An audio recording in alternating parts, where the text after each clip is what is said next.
Come and join me by the fire. Welcome, welcome. May I ask your name? It's a sincere pleasure to meet you. Tell me, what brings you all the way down here? Ah, Kabash. I know this man. He came through here some weeks ago. I will tell you everything I know, but first, a request. I have been living down here alone for many years, with nobody to talk to but myself. The one thing I long for above all else before I die is a good philosophical argument with somebody astute. I'm hoping that person is you. Let us find out with this simple question. Have you deduced the name of the god responsible for the Golden Rule? Excellent. I see you are indeed quite astute. Very few come to that realization before their time in the sun is over. Now, will you join me in a friendly Socratic dialogue? Wonderful. Then let me begin with a question. Would you say you know the difference between right and wrong? You are an overthinker too. We're the same then. It is probably why I became a philosopher. But if you struggle with right and wrong normally, then down here with the Golden Rule, surely your struggle can only have become more difficult. Well, that's reassuring. And the truth is, you're not alone. You see, out there in the world, being uncertain about right and wrong was acceptable because our mistakes rarely had consequences. So we would tell lies and bend rules and turn a blind eye and rationalize, and yet still find a way to think of ourselves as good people. But under the Golden Rule, morality matters. The slightest wrongdoing could result in a mass execution. So to navigate this maze, we would have to be certain about the difference between right and wrong. Wouldn't you agree? That is an excellent question, and it leads directly to my next line of inquiry. So let me ask you this. Is there one system of morality which is always perfectly correct, which you could follow in every situation and always do the right thing? Are you sure? Or is it possible that humans simply haven't figured out the right system yet? So is it up to each of us to decide what right and wrong mean to us individually? Or must we simply follow the laws and customs of whichever community we're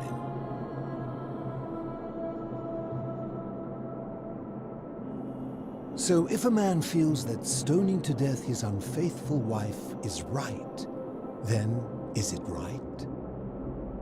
I agree, but why? Didn't you just say right and wrong depends on the individual? I see. So you get to decide right from wrong. The people who see things differently are not allowed. What makes you special? Empathy, the emotion? Let me ask you this. Imagine you were forced to choose between the death of your beloved spouse and the death of two innocent strangers. Knowing there will be no legal consequences, who would you mark for death?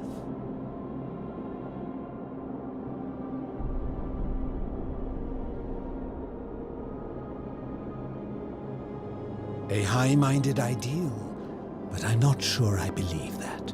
Our empathy, like a siren song calling us away from our true path, would lure us toward the greater evil. Can such a beguiling thing be a reliable cornerstone for anything, let alone the perfect moral code? My point is this. I don't think anyone alive truly knows any hard and fast rules about right and wrong.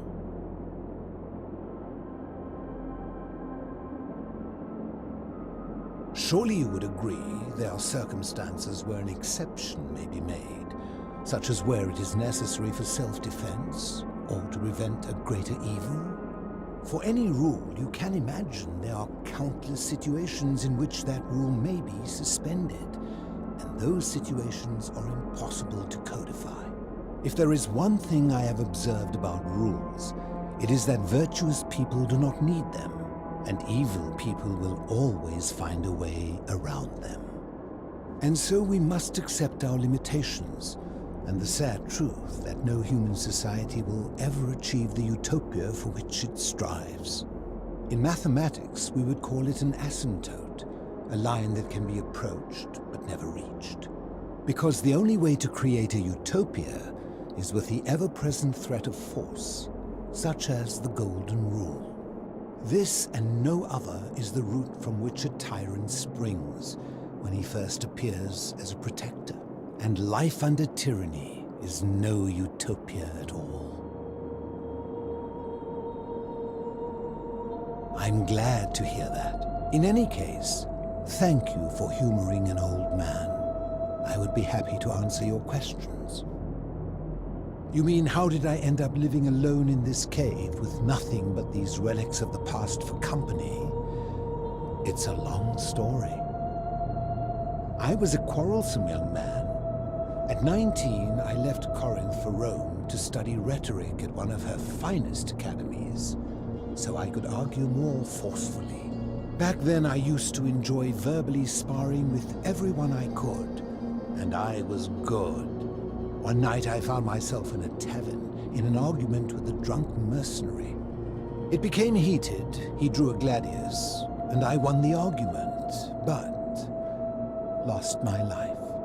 I woke up on the banks of the Styx at a campfire opposite Karen. Of course, I tried to persuade her to let me return, but even with all my skill, I failed. I settled in, made friends, and learned what I could, quickly realizing our little community faced certain death under the Golden Rule. So I began looking for a place to hide underground. Fortunately, I found this place waiting for me. You see, I was not the first to take refuge here. I returned to my friends above, persuaded them to join me, and 12 of us descended for the last time to live out our days hidden from Hades' tyranny. They are one and the same. The Romans call him Pluto, but long before that, my people called him Hades. My generation was wiped out, turned to gold, many years ago. My friends and I were able to avoid the same fate by hiding down here. I think it's safest to assume that if I was to return, Hades would realize that his furies hadn't finished the job, and he'd send them after me again. I fear that if you were to utter my name in the city, even by mistake, that Hades would hear you and know I am still alive. I'm afraid I am the only one left. There were 12 of us in the beginning, but one by one, my friends passed away. Some from malnutrition, others from madness and despair. It has been lonely. Before my unexpected visit from Kabash some weeks ago, I'd not seen another person in many, many years. Living in darkness is not without its challenges. The first challenge is diet. Fortunately, I found that eating fresh fish provides most of the nutrients I need. And sometimes, when there are Greek people living up above, I surface at night and salvage the offerings they've left in the temple of Demeter. The greater challenge is the isolation. So I like to imagine arguments, where I argue both sides. But like so many things in life, arguments are better with a partner. As you wish. Ha! If I did, would I be living like this? Did we not discuss it at length already? Oh, I see. You're toying with me. Ha! You seek the plaque bearing the Egyptian inscription. It is a cursed object, and I would be happy to give it to you, if Kabash had not already taken it. I will tell you, but you may find him hostile.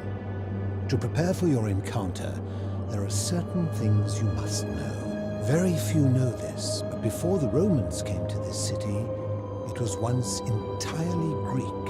The architecture, the temples, and the people.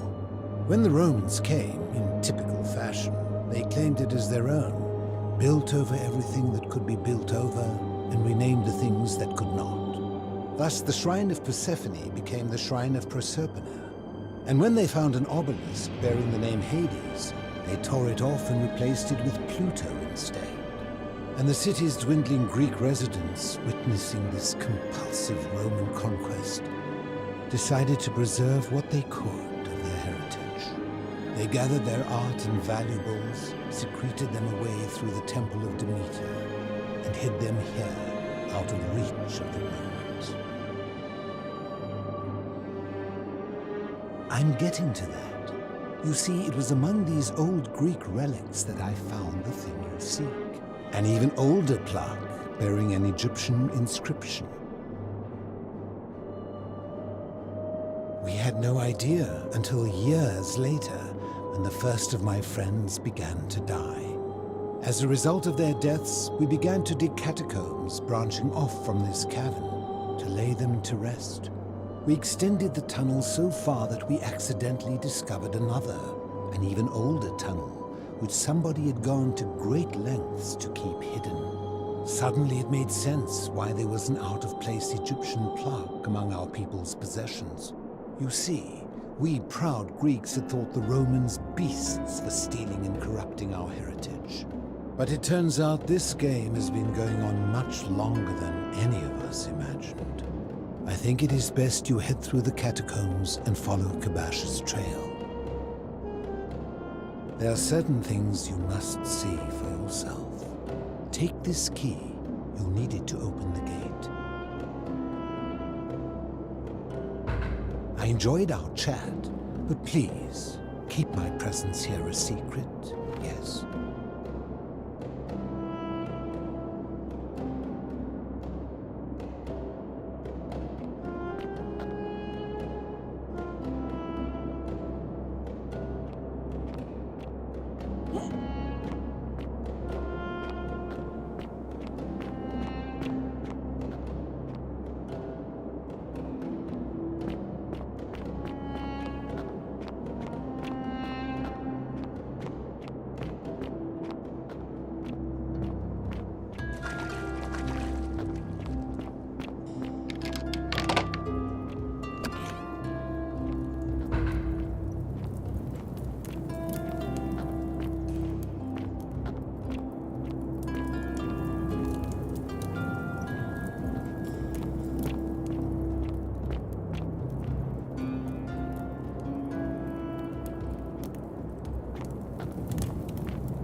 Stop! Do not come any closer. Who are you? I am Kabash. And let me guess, another Greek or Roman come to loot and plunder the resting place of my ancestors, Trousers, boots, curious here. No, I suppose you do not. Then what do you want? To what end? That is welcome news. You really are not Greek or Roman, are you? I was planning to return it myself, but for now, I must remain. Here, take it and restore the honor of Osiris. Now, as for the other plaque. Indeed, I have it right here. I stumbled across a collection of dusty curiosities while searching for a place to hide from the hungry children of Amit, and there it was. You may not. In fact, I am about to destroy it. Because it speaks a treacherous, blasphemous lie. I will tell you, but first, do you know what this place is? Indeed, and I see you know our history. This is the Duat. See what has become of it. I have been down here for weeks, piecing together its story, and here is what I have learned. As Egypt declined and the Greeks had their turn to flourish, their souls came here in great numbers, but instead of adopting our ways, they copied and corrupted them. When they found the obelisk bearing the name Osiris, the true god of the underworld, they desecrated it, removing his name and replacing it with Hades. Even the ferryman of the dead, known to my people long before as Kerti, they renamed to Keron. As if that desecration was not enough, they built over this place, using it as the foundation for their own underworld, so that ours was forgotten. My only solace is that the Greeks then suffered the same fate when the Romans rose to power, renaming Hades to Pluto, and the cycle began anew. I am glad to hear it, which brings me to this other, fourth plaque. It is inscribed with a script I do not recognize, but it is ancient, almost as if it is older than the plaque bearing Osiris's name. But if that is so, it would imply the gods of Egypt are mere imitations too, copied and corrupted from an ancient people who prospered even before us, and that my people did to them what the Greeks and Romans did to us. But this, I cannot accept. I sense a deception. Perhaps it is the work of Set, the usurper, seeking to undermine Osiris once more. You will never know. This work of sacrilege must be destroyed, thrown into the black abyss below in Osiris's name. You are too late. It is done.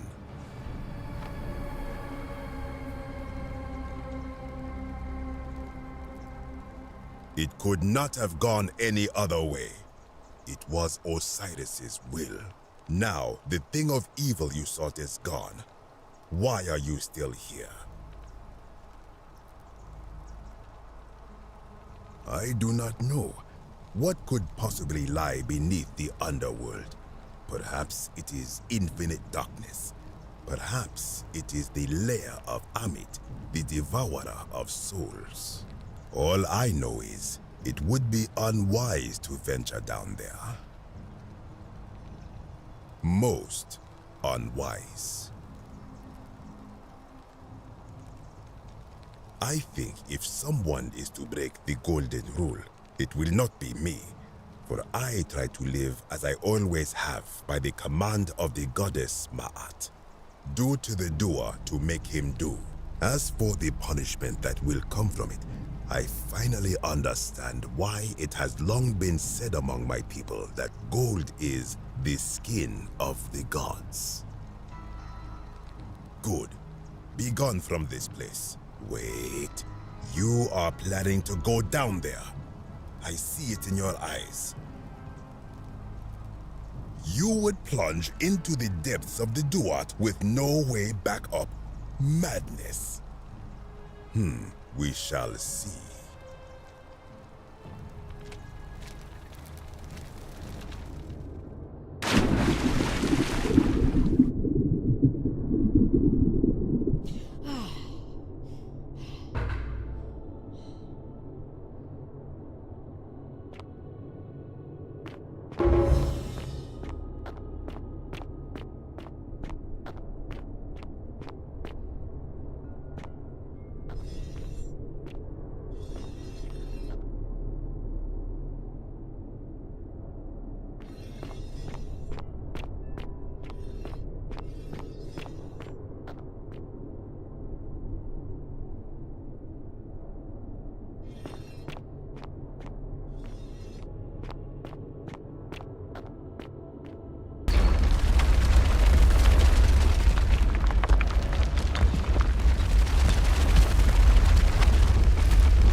When I told you that you would not find a way back up, that was not a prediction. That was a promise.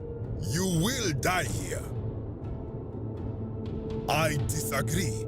I warned you against coming down here, against perpetuating this sacrilege, but you persisted.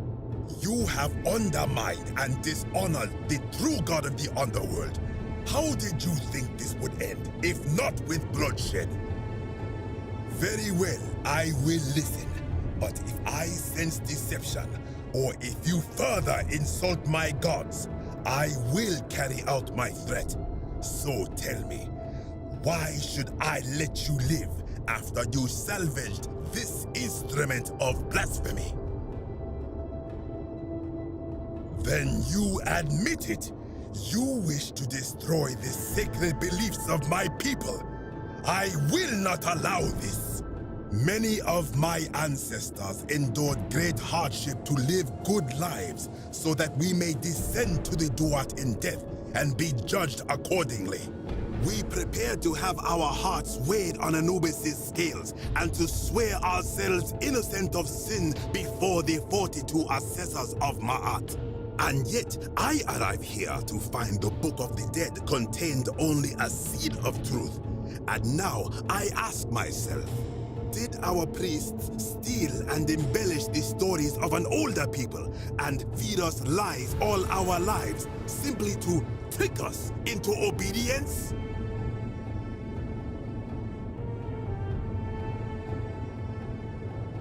I am not sure I follow. Speak plainly.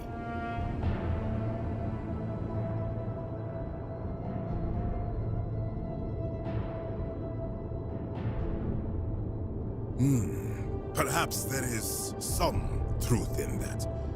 What is your point?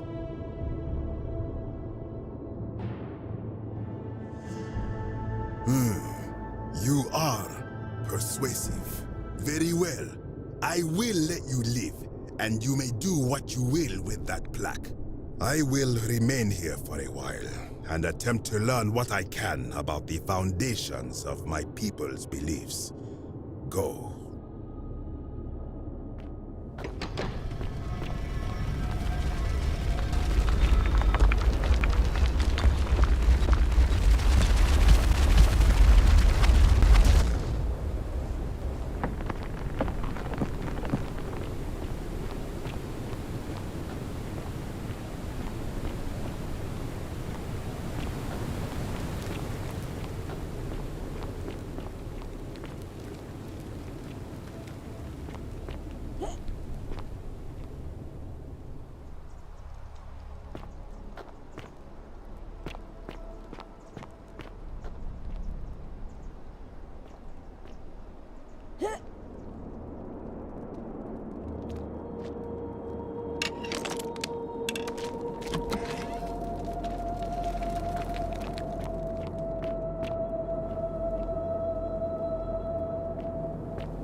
You've returned.